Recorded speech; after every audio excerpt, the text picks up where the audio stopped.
So guys, the fridges here, Samsung, Kelvinator, Whirlpool, I don't care. This might look like original fridge, or this might look like original fridge. This definitely is a fraud, criminal made fridge, highly fraudulent, falsified fridge. Don't buy this, okay?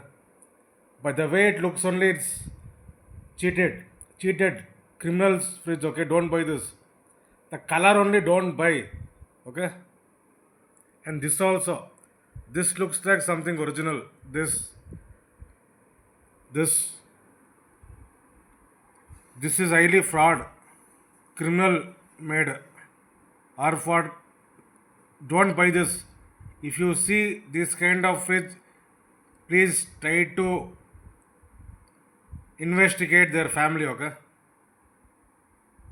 That might be criminals family, okay, who can't afford a fridge also, okay?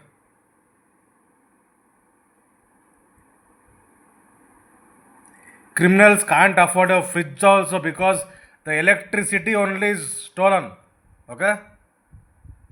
AC also they can't afford, okay? Car also they can't afford, okay? Even bike also they can't afford, okay?